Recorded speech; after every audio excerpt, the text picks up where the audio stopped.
Assalamualaikum warahmatullahi wabarakatuh. Bismillah walhamdulillah wassalatu wassalamu ala rasulillah amma ba'du. Alhamdulillah, berjumpa kembali dalam pembelajaran pendidikan agama Islam dan budi pekerti di kelas 9. Adapun materi yang akan kita bahas pada pertemuan kali ini adalah zakat fitrah dan zakat mal. Jangan lupa untuk subscribe channelnya ya. Terima kasih. Langsung saja kita masuk ke pembahasannya. Yang akan kita bahas, yang pertama adalah zakat dalam Islam, macam-macam zakat, ketentuan pelaksanaan zakat, mustahik zakat, dan hikmah pelaksanaan ibadah zakat. Yang pertama adalah zakat dalam Islam. Zakat secara bahasa berasal dari bahasa Arab, zakka, yang bermakna berkah, tumbuh, bersih, suci, baik, dan berkembang. Sedangkan menurut istilah, zakat adalah sejumlah harta yang diwajibkan Allah diambil dari harta tertentu untuk diberikan kepada golongan tertentu. Adapun hukum zakat adalah wajib bagi yang telah memenuhi syarat-syarat tertentu. Dasar perintah zakat adalah Al-Quran, surah At-Taubah, surah ke-9 ayat 103. A'udzu billahi minasyaitonir rajim.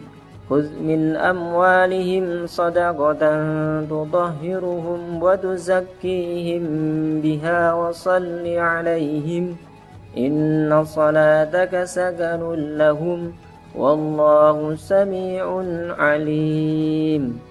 Artinya, ambillah zakat dari harta mereka guna membersihkan dan menyucikan mereka, dan berdoalah untuk mereka, sesungguhnya doamu itu menumbuhkan ketentraman jiwa bagi mereka. Allah Maha Mendengar, Maha Mengetahui. Kandungan ayat tersebut, yang pertama adalah perintah menunaikan zakat. Yang kedua, zakat berfungsi membersihkan dan menyucikan harta. Yang kedua adalah Quran surah Al-Baqarah, surah kedua ayat 43.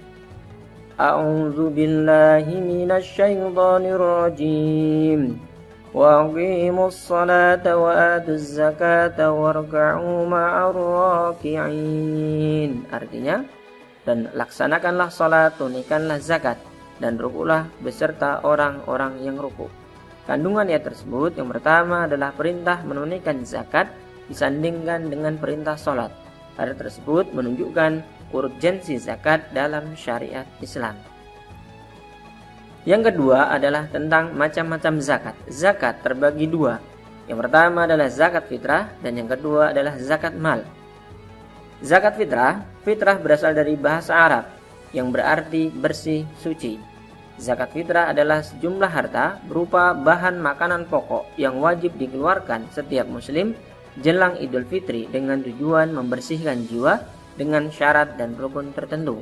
Sedangkan zakat mal berarti harta, adalah zakat yang dikenakan atas harta atau mal yang dimiliki oleh seseorang atau lembaga dengan beberapa syarat dan ketentuan yang berlaku dalam hukum Islam. Jadi zakat terbagi dua, zakat fitrah dan zakat mal.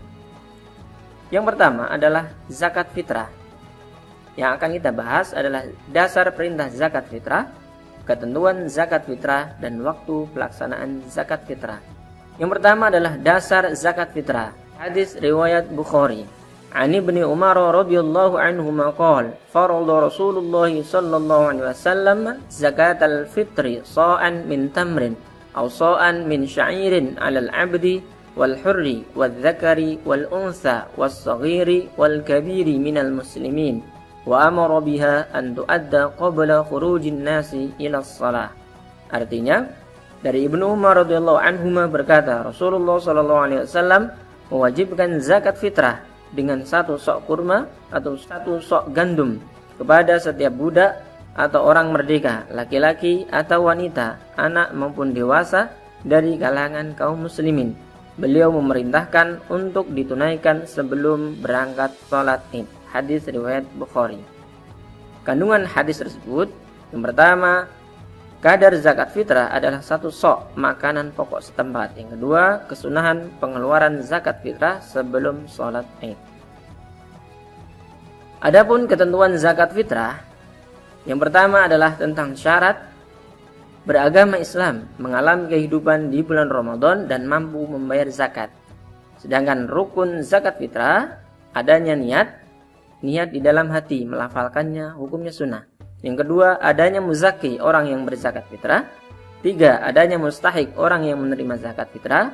Dan yang keempat, adanya harta yang dipergunakan untuk berzakat fitrah. Sedangkan kadar zakat fitrah berupa bahan makanan pokok daerah setempat. Kadar ukurannya 1 sok atau sekitar 3,5 liter, setara dengan 2,5 kg beras. Ada yang menggunakan 2,7 kg beras. Itu adalah ketentuan zakat fitrah. Yang kedua adalah zakat mal. Yang akan kita bahas dasar perintah zakat mal, ketentuan zakat mal, dan jenis harta zakat mal.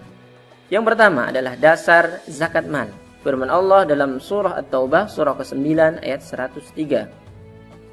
A'udzu billahi minasy syaithanir rajim. Khudz min amwalihim shadaqatan tutahhiruhum wa tuzakkihim biha wa shalli 'alaihim. Inna salataka sakanun lahum wallahu sami'un 'alim. Artinya, ambillah zakat dari harta mereka guna membersihkan dan menyucikan mereka, dan berdoalah untuk mereka, sesungguhnya doamu itu menumbuhkan ketentraman jiwa bagi mereka. Allah Maha mendengar, Maha mengetahui. Kandungan ayat tersebut, yang pertama adalah perintah menunaikan zakat. Yang kedua, zakat berfungsi membersihkan dan menyucikan harta kita. Yang kedua adalah Quran surah Az-Zariyat surah ke-51 ayat 19. A'udzu billahi minasy syaithanir rajim. Wa fi amwalihim haqqun lis-sa'ili wal mahrum. Artinya, dan pada harta benda mereka ada hak untuk orang miskin yang meminta dan orang miskin yang tidak meminta. Kandungan ayat tersebut, yang pertama, kewajiban zakat pada harta yang dimiliki. Yang kedua, zakat diberikan kepada orang yang berhak, baik meminta maupun tidak meminta. Itu adalah dasar perintah zakat mal. Sedangkan yang ketiga, ketentuan zakat mal. Yang pertama adalah syarat wajib. Islam, non-muslim tidak wajib. Yang kedua, baligh. Yang ketiga, berakal sehat. 4, merdeka. Harta milik sempurna, bukan merupakan pinjaman atau titipan orang lain. Harta yang dimiliki merupakan jenis harta yang wajib dizakati. Sudah mencapai nisab, yaitu batas minimal jumlah harta wajib zakat. Mencapai haul atau setahun kecuali zakat hasil pertanian.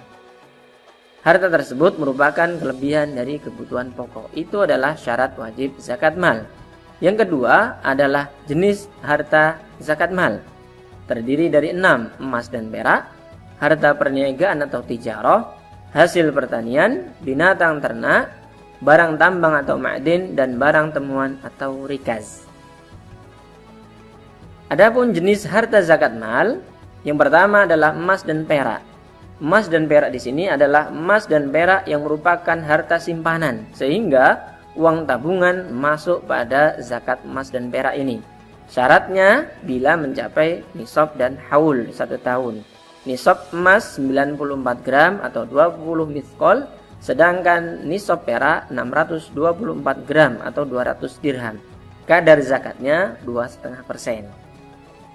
Yang kedua adalah harta perniagaan atau tijarah, yaitu semua harta yang diperuntukkan untuk diperjualbelikan dalam berbagai jenisnya, baik dilakukan oleh perorangan atau individu maupun kelompok atau syirkah. Syaratnya bila sudah mencapai nisab dan haul atau 1 tahun. Kadar zakatnya 2,5%. Nisabnya sama dengan nisab emas. Yang ketiga adalah zakat pertanian, dengan syarat jenis tanaman yang banyak ditanam masyarakat dan merupakan jenis tanaman makanan pokok. Kita di Indonesia berarti menggunakan beras atau padi. Yang ketiga telah mencapai nisab, yaitu 5 wasak, sekitar 750 kilo tanpa kulit, berarti beras. Kadar zakatnya terbagi 2, 10% bila tidak ada tambahan biaya pengairan atau irigasi, dan 5% bila ada biaya untuk pengairan atau irigasi. Itu adalah zakat pertanian.